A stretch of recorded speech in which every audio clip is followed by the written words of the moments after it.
நீலகிரி மாவட்டம் குன்னூரை அடுத்த பர்லியார் பகுதியில் வீட்டில் தூங்கிக் கொண்டிருந்த தம்பதியின் காலை பிடித்து இழுத்த காட்டு யானைகளால் பரபரப்பு ஏற்பட்டது.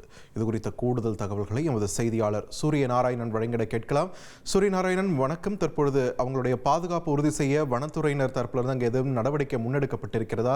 அங்குள்ள சூழல் என்ன? வணக்கம். நீலகிரி மாவட்டம் குன்னூர் மலைப்பாதையில் பல சீசன் தற்போது துவங்கியுள்ளதால் சமவெளி பகுதிகளில் இருந்து காட்டு யானைகள் குன்னூரை நோக்கி படையெடுத்த வண்ணம் உள்ளன. அதாவது குறிப்பிட்ட குன்னூர் மலைப்பாதையில் 7க்கும் மேற்பட்ட காட்டு யானைகள் முகாமிட்டுள்ளன. குன்னூர் பர்லியார் பகுதியில் மட்டும் 3 காட்டு யானைகள் முகாமிட்டுள்ளன. பகல் நேரங்களிலே அரசு தோட்டக்கலை பண்ணை மற்றும் பர்லியார் அருகே உள்ள குடியிருப்பு பகுதிகளில் உலா வருகிறது.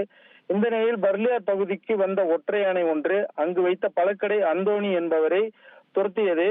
இதில் அவர் காட்டு யானையிடமிருந்து தப்பிக்க கழிவறைக்குள் சென்று ஒளிந்த போது அந்தோணியை கழிவறைக்குள்ளேயே சென்று அந்த காட்டு யானை தாக்கியது.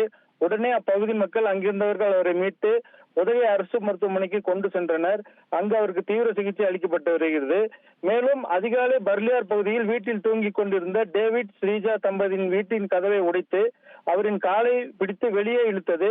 அதிர்ச்சி அடைந்தவர்கள் வீட்டின் உள்புறம் சென்று ஒளிந்து கொண்டனர். இதனால் நொடிப்பொழுதில் உயிர் தப்பினர். இதனால் அந்த பகுதியில் பரபரப்பு ஏற்பட்டது. மேலும் குன்னூர் வனச்சரகர் ரவீந்திரநாத் தலைமையில் வனத்துறையினர் 8 குழுக்களாக காட்டு யானைகளை கண்காணிக்கும் பணியில் ஈடுபட்டுள்ளனர். இரவு நேரங்களில் வீட்டை விட்டு வெளியே வர வேண்டாம் என வனத்துறையினர் அறிவுறுத்தியுள்ளனர். நன்றி சூரியநாராயணன், உங்கள் விரிவான தகவல்களுக்கு. ட்ரெண்ட ஃப்ரெண்ட் ஆக்கிக்கோங்க. தந்தி டிவியின் சப்ஸ்கிரைபர்ஸ் அண்ட் ஃபாலோவர்ஸ் குடும்பத்துல நீங்களும் இணையுங்க.